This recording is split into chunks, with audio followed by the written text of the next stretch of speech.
Romanos capítulo 3, quisiera leer de nuevo los versículos 9 y 10.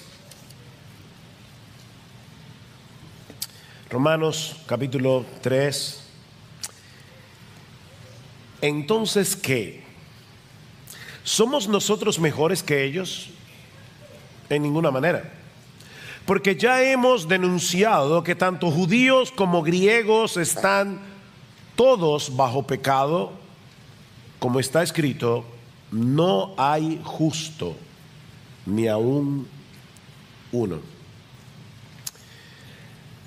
En esas películas cuya trama gira en torno a un juicio, ya sea una demanda civil, ya sea alguien que está siendo juzgado por homicidio, una de las partes más emocionantes es el alegato final, cuando la defensa o la fiscalía están tratando de demostrar que la persona que está siendo juzgada es culpable o es inocente. Bueno, el pasaje que nosotros vamos a considerar en la mañana de hoy es algo así como el alegato final de la fiscalía. Pablo está actuando aquí como el fiscal general del universo, nombrado por Dios. Y él está tratando de probar el problema o de demostrar el problema que toda la raza humana tiene delante de Dios, con la justicia de Dios.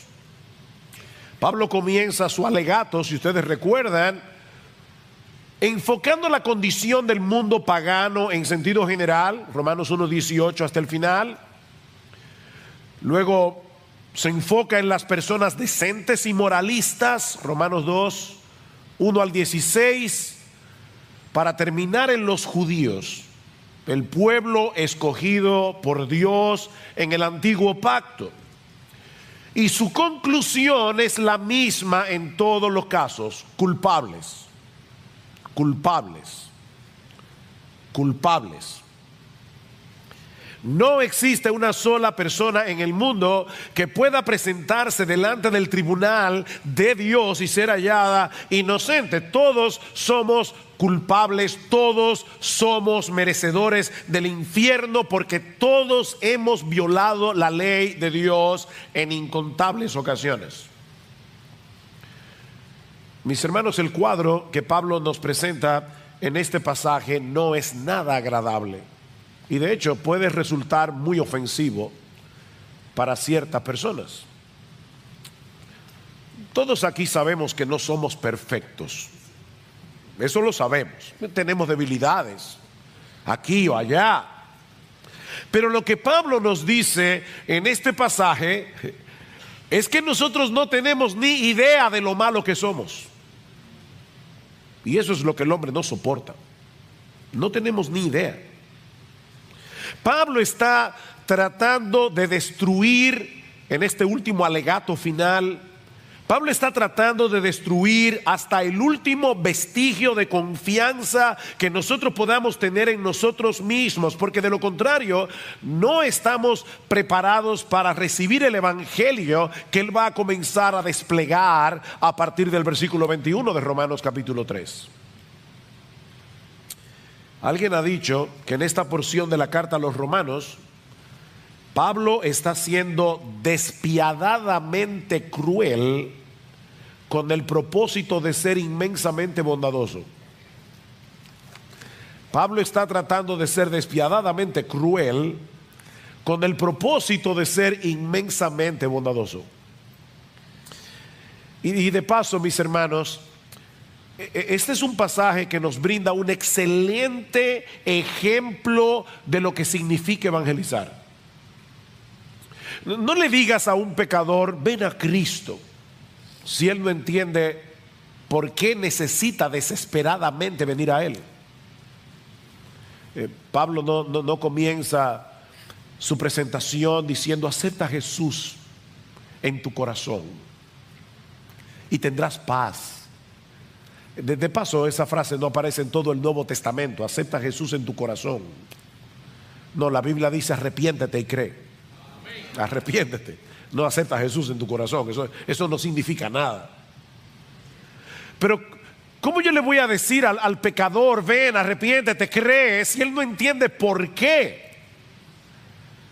¿Por qué necesitamos desesperadamente la salvación que solo se encuentra en Jesús? Acabamos de cantar, mi esperanza está en Jesús, no en nadie más. Bueno, eso es lo que Pablo nos va a mostrar en este último alegato de la fiscalía. Y el tribunal, el jurado aquí, ¿saben quién es? Nosotros en República Dominicana no tenemos ese tipo de juicio que vemos en las películas, donde hay un grupo de jurados escogidos por la fiscalía y la defensa y ellos son los que van a dar el veredicto. No, el alegato final de Pablo aquí es frente al tribunal de tu conciencia.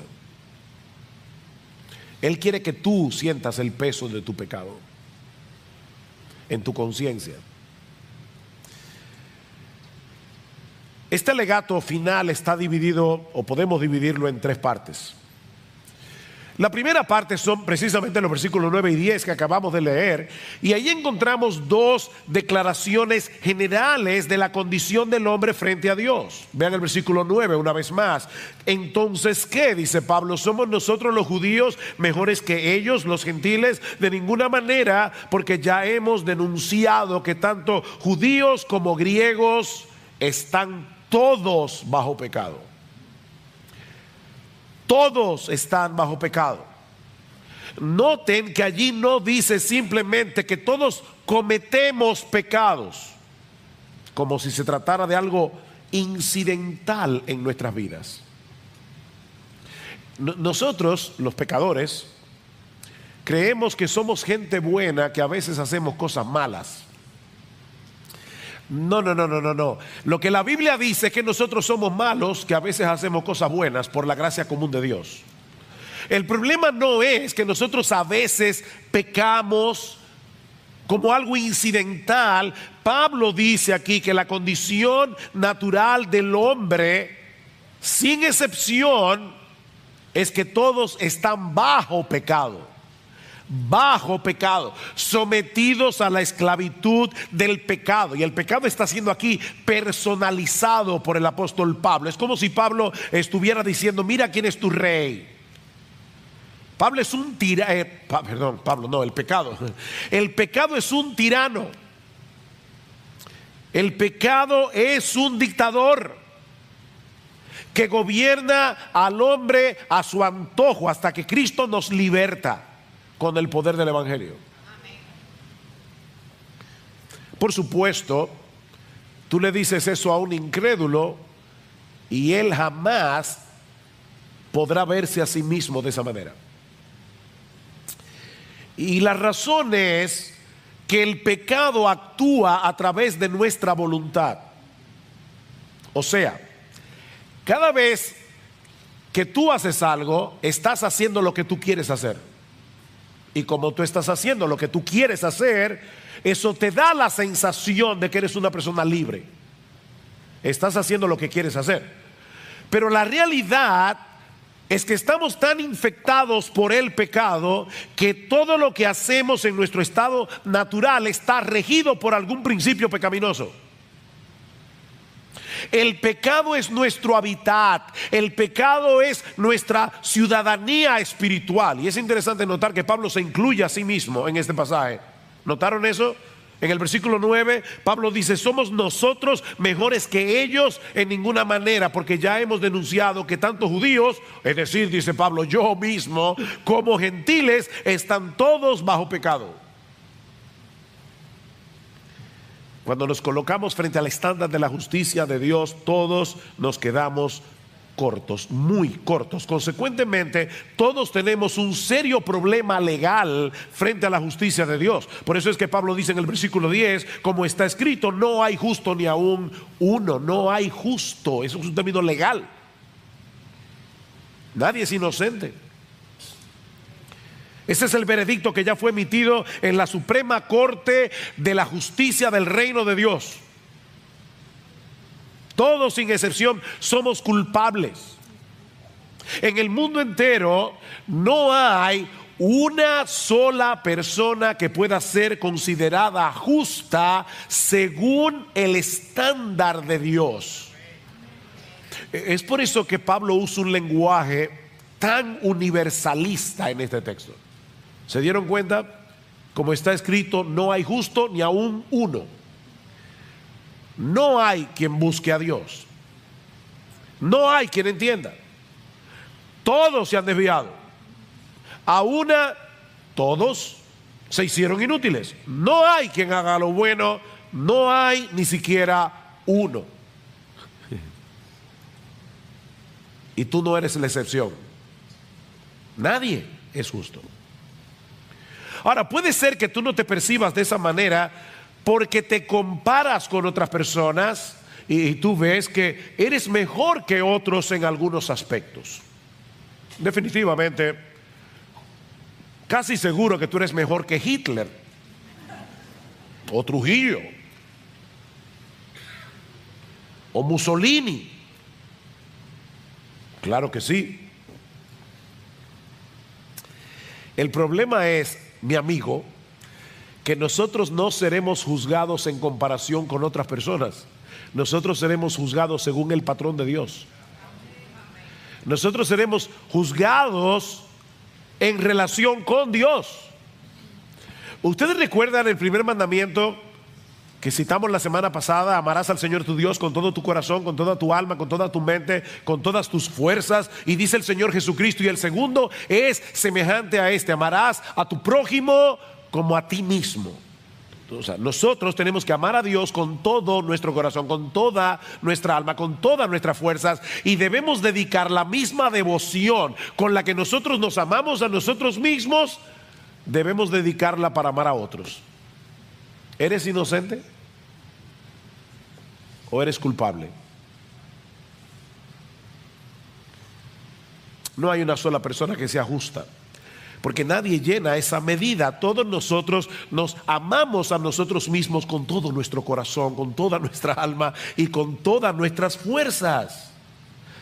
Cada cosa que hacemos, cada decisión que tomamos es en función de nuestro propio yo. Nos idolatramos a nosotros mismos. Es por eso que Pablo va a decir más adelante en Romanos capítulo 3 versículo 23 que todos hemos pecado y nos hemos quedado cortos de alcanzar la gloria de Dios. Es decir, en vez de hacer las cosas para que Dios se vea bien, en vez de hacer las cosas para que Dios reciba alabanza, para que Dios reciba gloria, para que la gente lo admire a Él, todo lo que nosotros hacemos es para que la gente nos vea a nosotros. Buscamos nuestra propia gloria, somos orgullosos, somos egoístas. Sí, es posible que algunas personas luzcan mejor que otras, y nos parezca que no sean tan malas como las que Pablo está describiendo aquí. Pero ¿sabes qué, mi amigo y miembro de Iglesia Bíblica del Señor Jesucristo? En nuestro estado natural nosotros somos 1000 veces peores de lo que nosotros creemos.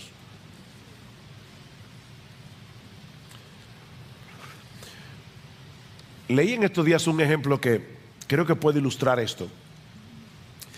Imagínate que hay 3 nadadores que quieren llegar de Hawái a Japón nadando. Solo son 6.200 kilómetros. El primer nadador no sabe nadar. Se tira al agua y a los 5 minutos se hunde y se ahoga. El segundo nadador es un poco más experto, así que se puede nadar en mar abierto 60 metros, pero ¿qué va? Se hunde y se ahoga. El nadador profesional se ha preparado para el asunto, lleva ya 50 kilómetros nadando, a los 60 ya está bien agotado, a los 70 kilómetros se hunde y se ahoga. La pregunta es, ¿hay alguno de los 3 que esté más ahogado que los otros?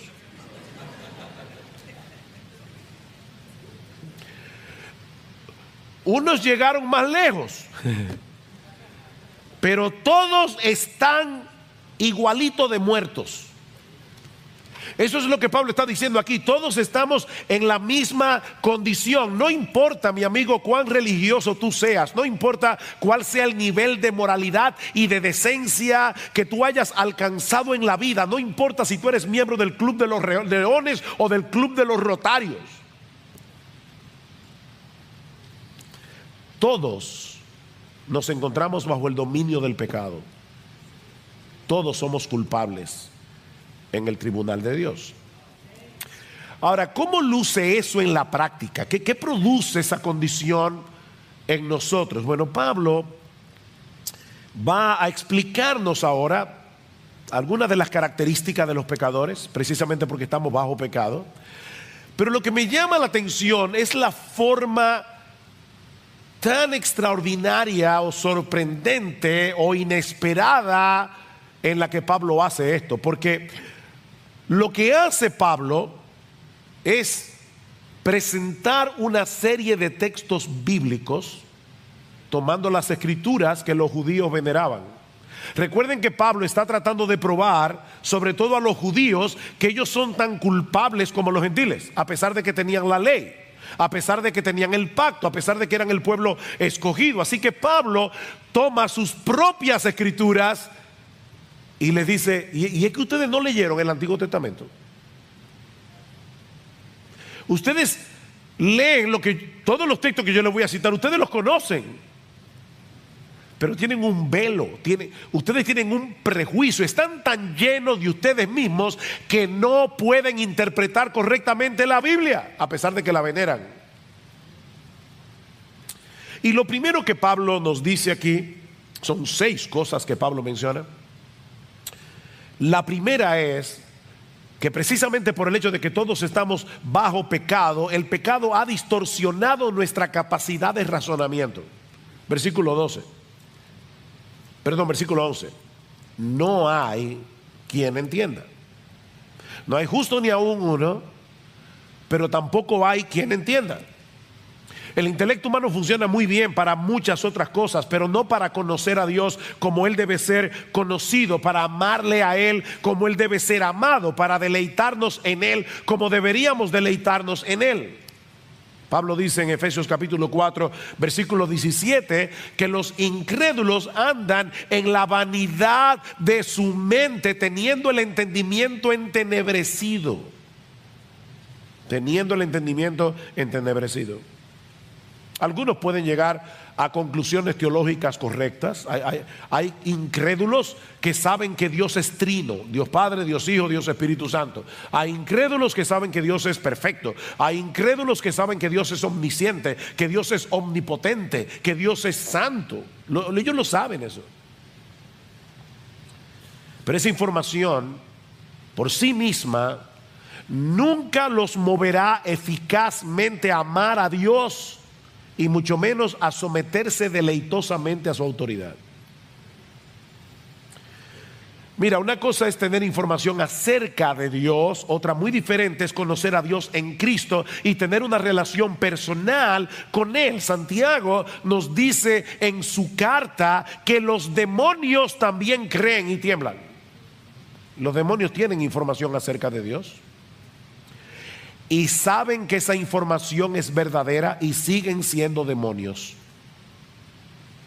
Los demonios creen y tiemblan. Pero el pecado no solamente ha distorsionado nuestra capacidad de razonamiento, sino que Pablo nos dice también que el pecado ha distorsionado nuestros deseos y nuestra voluntad. Dice en el versículo 11, no hay quien entienda, no hay quien busque a Dios. No hay quien busque a Dios. Por naturaleza amamos lo que deberíamos aborrecer, aborrecemos lo que deberíamos amar. Nuestros deseos están dañados. De manera que en vez de buscar a Dios, nosotros procuramos mantenerlo a una distancia prudente y en algunos casos lo más lejos posible. Miren mis hermanos, a menos que Dios haga una obra en nuestro corazón transformando nuestra personalidad desde su misma raíz, ninguno de nosotros se inclinaría naturalmente hacia Él. El pecado afectó nuestros deseos, el pecado afectó nuestra voluntad, amamos lo que nos daña y queremos mantener lejos de nosotros la fuente de todo bien. No hay quien busque a Dios. Para ponerlo en el lenguaje de Pablo en Romanos, todos nosotros increíblemente nos protegemos de la gloria de Dios. Nos protegemos de la gloria de Dios porque no queremos que Él destruya nuestra gloria. No queremos eso. No somos capaces de entender que Dios está comprometido. Escuche esta frase. Dios está comprometido a glorificarse haciéndonos bien. Él busca su gloria no porque es un Dios egoísta, sino porque es un Dios bueno. Porque Él se glorifica haciéndonos bien. Increíble. Una de las formas más sutiles en que el hombre se autoprotege de la gloria de Dios es a través de la religión. La religión es el escudo a través del cual muchas personas se autoprotegen de la gloria de Dios. Todas las religiones humanas no son más que recetas de autosalvación a través de las cuales nos autoglorificamos a nosotros mismos. Todas las religiones te dicen ¿qué tú tienes que hacer para ganar el favor de Dios? Y al final de cuentas, la salvación está en las manos del hombre, no en las manos de Dios. Y es lamentable, hermano, porque muchas iglesias evangélicas tienen una teología defectuosa que los lleva a pensar que todavía hay algo en el hombre que lo puede mover a buscar a Dios, de tal manera que la decisión final no está en las manos de Dios, sino en las manos del hombre. No. Lo que el cristianismo te dice, y solo el cristianismo dice eso, es exclusivo en ese sentido, es que estamos tan dañados que nunca podremos alcanzar el favor de Dios en nuestras propias fuerzas. Eso es imposible. La salvación es de Dios, de principio a fin. ¿Saben lo que hace el cristianismo? Destruir nuestra gloria para darle la gloria únicamente a Él. Mas por obra suya, dice Pablo en 1 Corintios, mas por obra suya estáis vosotros en Cristo Jesús. Si no hubiera sido por la obra de Dios, no estaríamos en Cristo Jesús, el cual se hizo para nosotros sabiduría de Dios y justificación y santificación y redención, para que tal como está escrito, el que se gloría, que se gloríe en el Señor. No hay gloria humana. Por supuesto, si nuestros deseos, si nuestro entendimiento y nuestros deseos han sido afectados por el pecado, eso afectará también nuestro comportamiento. Vean el versículo 12. Todos se han desviado, a una se hicieron inútiles. No hay quien haga lo bueno, no hay ni siquiera uno. Bueno, pastor, yo lo iba siguiendo en el mensaje y estaba de acuerdo. Ahora sí que no. ¿Usted va a negar que hay personas en el mundo, incluso personas que no son cristianas, que hacen cosas buenas? Sí, es verdad. Por el simple hecho de haber sido creados a la imagen de Dios, el hombre tiene inclinaciones hacia cosas que son buenas en sí mismas.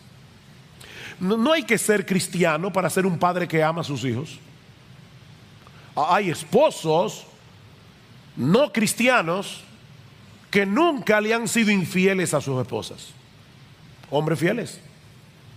Hay hombres que son honestos en sus negocios. Incrédulos que son honestos en sus negocios. Se dedican a causas humanitarias y muchas cosas más.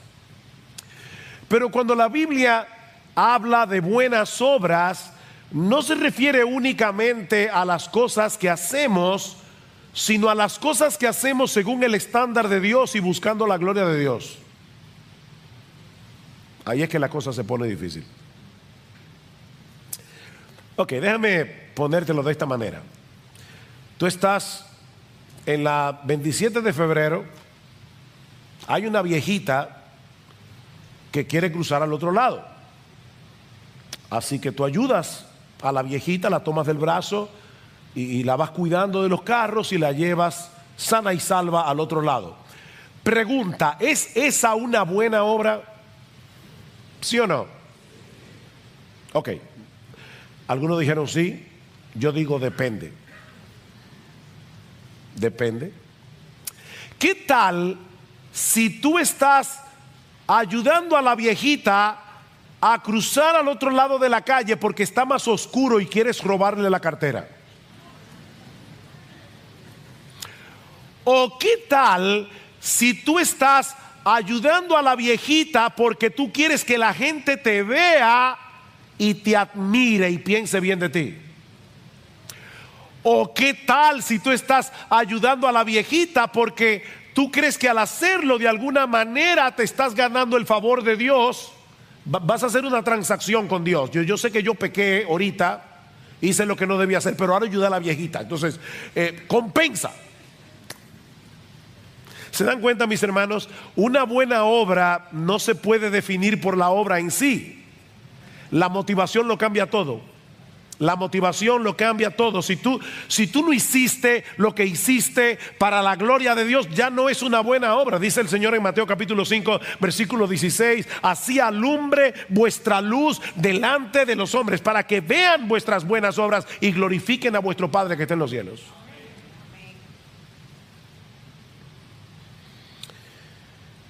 Todos nosotros somos como suciedad, dice Isaías, y todas nuestras justicias son como un trapo de inmundicia delante de Dios. No hay quien haga lo bueno, ni siquiera uno. El pecado ha dañado nuestra capacidad de razonamiento, el pecado ha dañado nuestros deseos y nuestra voluntad, el pecado ha dañado nuestro comportamiento y por supuesto el pecado también ha dañado nuestro hablar. Nuestro hablar. Vean lo que dice el versículo 13: sepulcro abierto es su garganta, engañan de continuo con su lengua, veneno de áspid o de serpiente hay bajo sus labios, llena está su boca de maldición y de amargura. La Biblia dice que de la abundancia del corazón habla la boca. Si tú llenas un vaso de agua hasta rebosar, no va a salir jugo de naranja, va a salir agua. Y si lo llenas de hiel, no va a salir morir soñando. Los dominicanos van a entender eso. Va a salir hiel. Lo que Pablo está diciendo en este pasaje es que nuestras conversaciones revelan cosas muy preocupantes de lo que hay en nuestro corazón. Muy preocupantes. Si un hombre como Isaías, el profeta, cuando vio la gloria de Dios, dijo: ay de mí, porque siendo hombre inmundo de labios y habitando en medio de un pueblo que tiene labios inmundos, han visto mis ojos al Rey. ¿Tú quieres saber cuán malo es el hombre? Escucha lo que dice. A todos nosotros nos molesta que nos mientan. ¿No es así? Nos molesta que hablen de nosotros a nuestras espaldas. Nos duele profundamente que nos traicionen. Sin embargo, la mentira es sumamente común, el chisme es sumamente común. El mundo es un lugar peligroso en el cual vivir, porque el ser humano es chismoso y engañador, es cruel con su boca. En el momento en que tú menos te lo esperas, te enteras de que alguien en quien tú confiabas ha estado hablando mal de ti. Y eso sí duele. A ti no, a mí sí. Eso duele. Ahora déjame hacerte una pregunta. Honestamente, tú nunca has cometido ese pecado.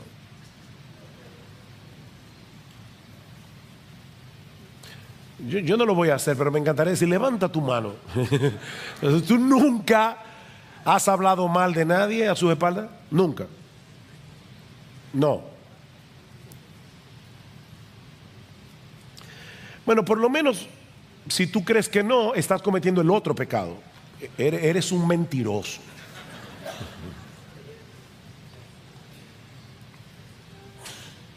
Nuestras palabras son un reflejo de lo que tenemos en el corazón. Nos promovemos a nosotros mismos mientras manchamos la reputación de otros. Somos más prontos para criticar que para alabar. Destilamos amargura y descontento. Justificamos lo injustificable. Alguien decía que nosotros usamos nuestras lenguas para mentir y proteger nuestros propios intereses al mismo tiempo que dañamos los intereses de los demás. Y eso nos lleva de la mano a la siguiente característica que Pablo menciona, y es que el pecado, por supuesto, ha dañado nuestras relaciones interpersonales. El pecado ha dañado nuestras relaciones interpersonales. Sus pies, versículo 15, son veloces para derramar sangre. Ahora no olviden, todo eso son citas bíblicas. Citas bíblicas, una tras otra. Sus pies son veloces para derramar sangre. Destrucción y miseria hay en sus caminos, y la senda de paz no han conocido. Bueno, pastor, ahora sí que pasé la prueba. Yo no soy esa persona que Pablo está describiendo aquí. ¿Tú estás seguro de eso? ¿Tú crees que porque nunca has cometido un homicidio literal, tú estás libre de la violencia que Pablo describe en este pasaje? Porque eso era lo que creían los judíos en el tiempo del Señor. ¿Y saben lo que le dice Jesús en Mateo capítulo 5, versículo 21? Oísteis que fue dicho a los antiguos, no matarás, y cualquiera que matare será culpable de juicio. Pero yo os digo que cualquiera que se enoje contra su hermano, cualquiera que se enoje contra su hermano, al punto de querer de alguna manera que esa persona sufra, ya es culpable de juicio. Cualquiera que le diga necio a su hermano será culpable ante el concilio. Cualquiera que le diga fatuo quedará expuesto al infierno de fuego. En otras palabras, Pablo está diciendo que a los ojos de Dios, o el Señor Jesucristo está diciendo que a los ojos de Dios, un corazón airado contra otra persona al punto de querer hacerle daño física o verbalmente, ya es un homicida a los ojos de Dios.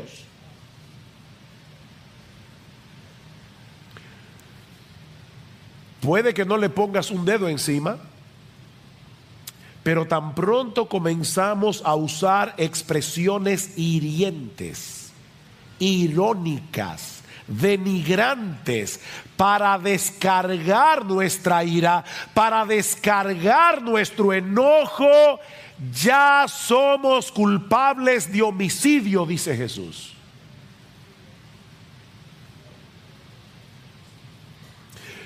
Déjame hacerte una pregunta.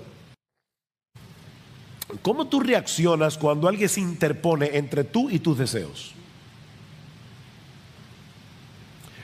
O déjame hacerte la pregunta de una manera bíblica. ¿Cómo tú reaccionas cuando alguien bloquea tu acceso a tus ídolos? Al ídolo de tu comodidad, al ídolo de tu control, al ídolo de tus placeres. ¿Cómo tú reaccionas?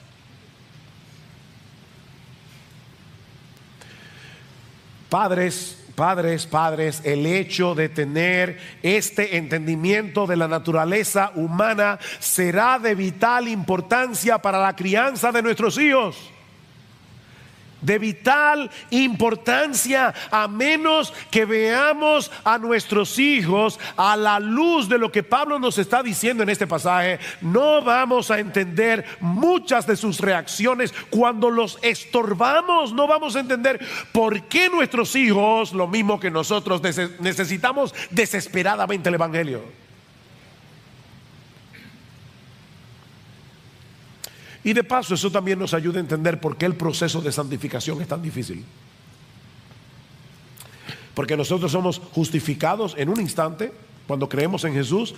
Su justicia perfecta es puesta en nuestra cuenta, pero ahora tenemos que lidiar con nuestros hábitos pecaminosos que adquirimos en nuestra antigua vida. Nuestros pies quieren seguir corriendo hacia el mal, nuestra boca quiere seguir hablando lo que no debe hablar, nuestro corazón sigue inclinado por el pecado que mora en nosotros, al mal.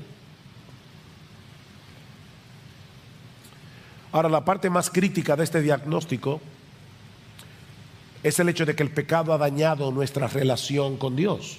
Versículo 18. No hay temor de Dios delante de sus ojos. No hay temor de Dios delante de sus ojos. Toda nuestra vida está al garete, es un barco sin timón hasta que aprendemos quién es Dios y comenzamos a vivir en consecuencia. La Biblia dice en Proverbios capítulo 1 versículo 7 que el principio de la sabiduría, el ABC de la sabiduría es el temor al Señor. El temor al Señor. Y una de las mejores definiciones que nosotros tenemos en la Biblia de lo que es ese temor, la encontramos en el Salmo 16, versículo 8. Al Señor he puesto siempre delante de mí. Al Señor he puesto siempre delante de mí, porque está a mi diestra, permaneceré firme. ¿Qué es el temor del Señor? Es vivir con la conciencia de que toda tu vida está siendo vivida frente a la cara de Dios. Salmo 139. ¿A dónde me iré de tu espíritu? ¿A dónde huiré de tu faz? Dice el texto hebreo. No importa dónde te vayas, estás en la presencia de Dios. Pero nosotros no estamos conscientes de la presencia de Dios y por eso no tenemos temor de Dios. Otro texto sorprendente para describir de qué se trata el temor piadoso hacia Dios, porque un pecador puede tenerle terror al castigo de Dios, y es correcto que le tengas temor, pero no es de ese temor que Pablo está hablando aquí. Un texto sorprendente para entender lo que es el temor a Dios es el Salmo 130, versículos 3 y 4. Dice el salmista: Señor, si tú tuvieras en cuenta las iniquidades, ¿quién podría permanecer en pie? Pero en ti hay perdón para que seas temido. Espérate. Si yo leyera en ti hay castigo para que seas temido, yo podría entenderlo. Pero el salmista está diciendo: en ti hay perdón. Y es precisamente ese perdón, la conciencia de que tú eres un Dios perdonador, lo que produce temor en mi corazón. ¿De qué temor es que está hablando el salmista? Es una mezcla de asombro, gratitud, reverencia ante la persona de Dios, porque siendo un Dios tan santo, Él está dispuesto a perdonarnos. ¿Cómo deberíamos vivir con la conciencia de que estamos frente a un Dios así?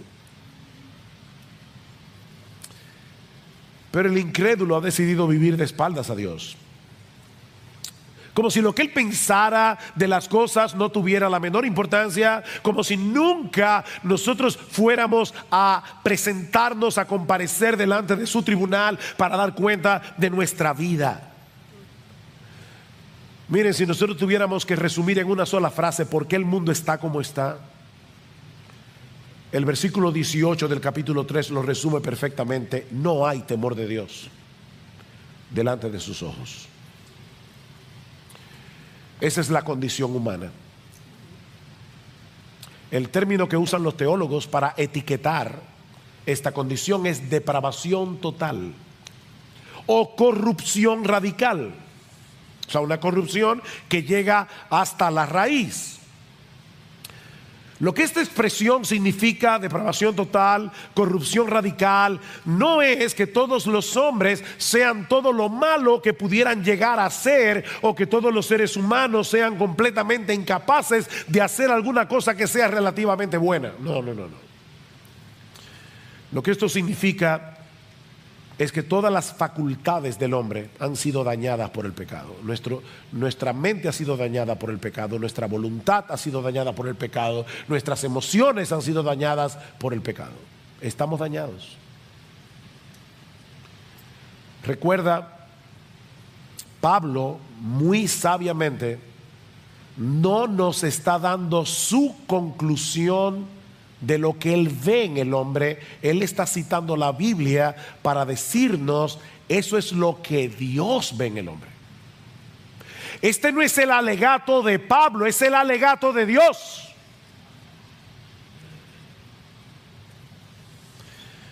Ahora, noten cómo Pablo concluye este alegato. ¿A dónde es que Pablo quiere llegar? Versículo 19. Ahora bien, ahora habla Pablo. Sabemos que cuanto dice la ley, lo dice a los que están bajo la ley, para que toda boca se calle o se cierre, como dice la Reina Valera, y todo el mundo sea hecho responsable ante Dios. El propósito de estas palabras de Pablo es dejar al hombre sin excusas. Decía Martin Lloyd-Jones que nadie puede llegar a ser cristiano hasta que se calle la boca. Nadie puede llegar a ser cristiano hasta que se calle la boca, hasta que se quede sin argumentos para seguir defendiendo su supuesta autojusticia. Nadie será cristiano hasta que su boca se cierre.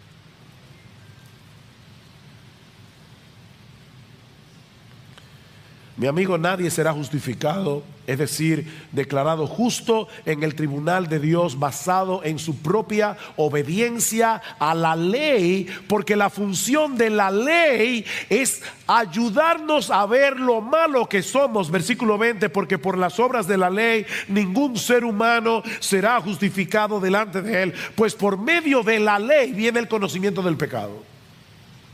Es por medio de la ley. Como Pablo va a decir más adelante, es por medio de la ley que el pecado viene a ser sumamente pecaminoso. Tú crees que tú eres más o menos malo, pero cuando te ves delante del espejo de la ley, dices: yo soy malísimo. Malísimo.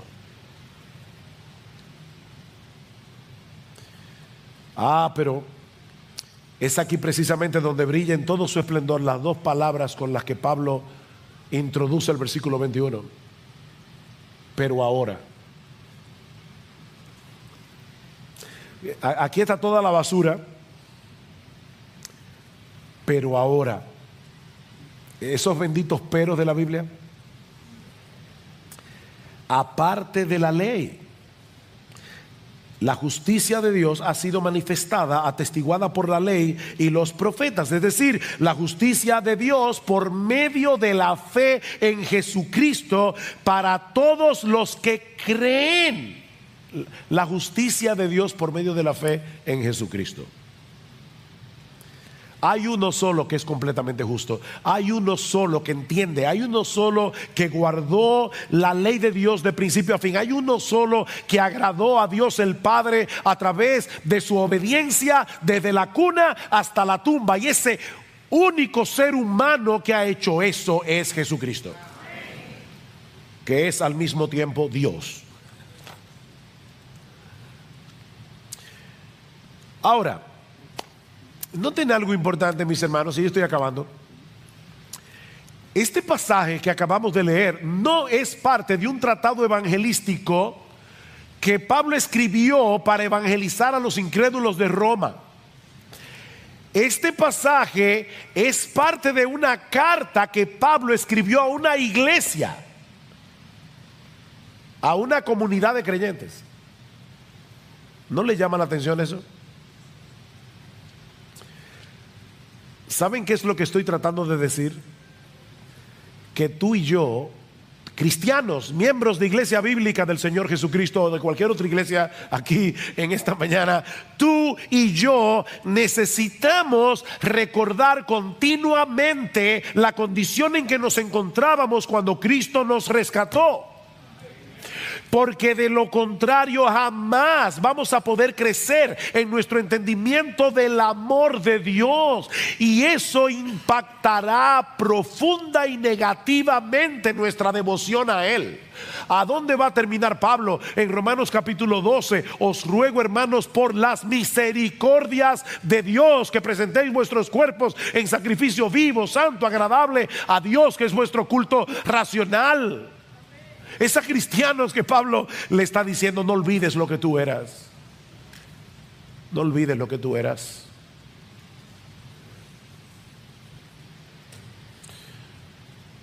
Estaba oyendo esta semana a un gran predicador, Voddie Baucham,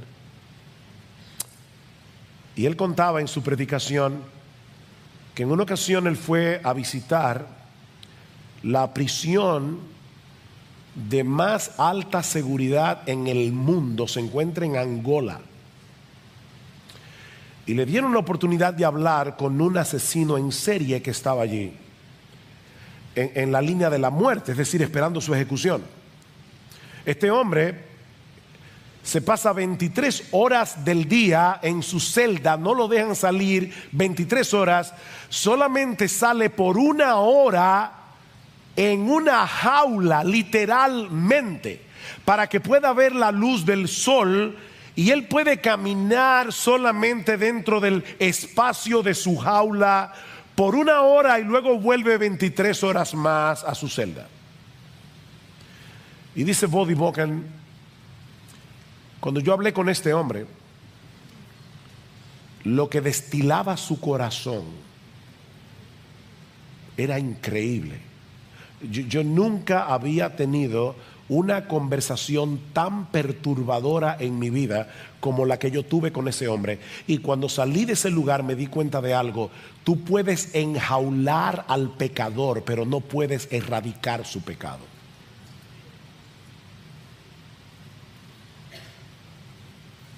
Eso solo puede hacerlo Jesucristo. Solo puede hacerlo Jesucristo.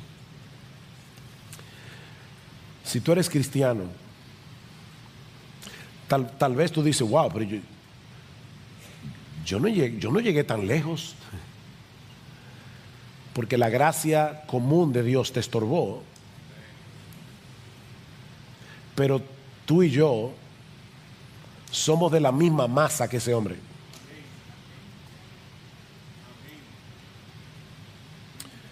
Si tú eres cristiano, mi hermano, medita continuamente en el Evangelio. Medita en lo que Dios hizo por ti en la cruz del Calvario, cuando tú estabas muerto en tus delitos y pecados. Todo lo que Dios tuvo que hacer para poder perdonar tus pecados sin pasar por alto su justicia. Tú eras un enemigo de Dios, estabas muerto en tus delitos y pecados, pero Él te amó desde antes de la fundación del mundo. Él pensó en ti. Él decidió rescatarte por una razón que no está en ti, está en Él. Fue por el puro afecto de su voluntad. Él te amó, Él decidió salvarte.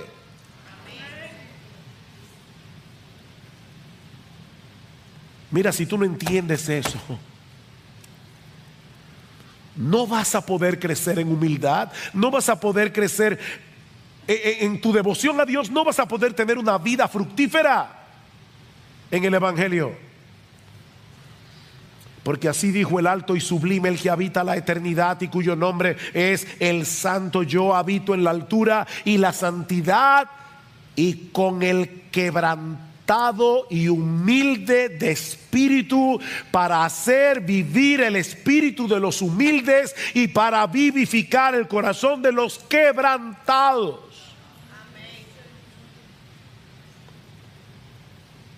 Oh, mi hermano, cuando sientas que tu corazón se está llenando de orgullo, se está llenando de autojusticia y comiences a sentirte superior a otros cuando te esté siendo difícil perdonar a otros? Ser paciente. O vuelve a considerar la doctrina de la depravación total.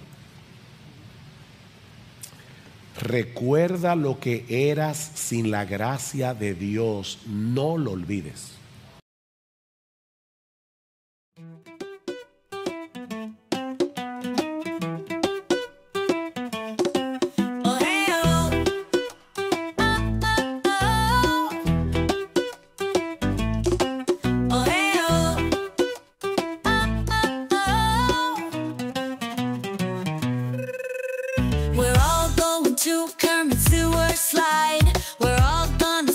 We shan't be denied.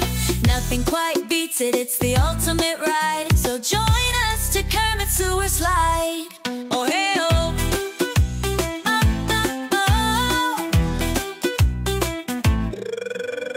If you're feeling sad or mad at your dad, don't you fret, we got the solution for that. Grab all your friends and take a ride with us, all aboard the Kermit Sewer Slide bus. Oh hey oh,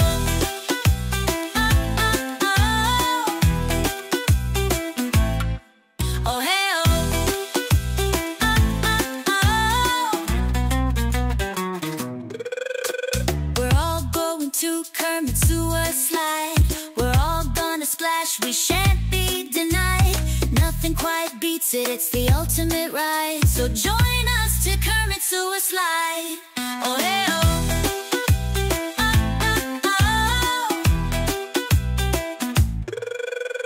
Go ahead, give all your stuff away.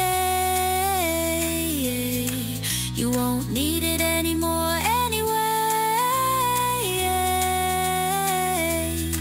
Because once you've taken the sewer slide route, never again will you cry, will you pout. Oh, hey,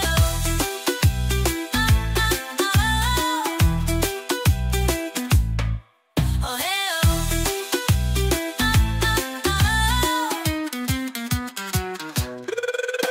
We're all going to Kermit Sewer Slide. We're all gonna splash, we shan't be denied. Nothing quite beats it, it's the ultimate ride. So join us to Kermit Sewer Slide. Oh hey oh, Kermit Sewer Slide.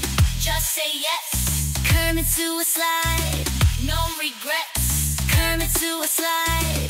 It's out of sight. Kermit Sewer Slide. Is that a question? Heck yeah's the answer. We're all going to Kermit Sewer Slide. We're all gonna splash, we shan't be denied. Nothing quite beats it, it's the ultimate ride. So join us to Kermit Sewer Slide.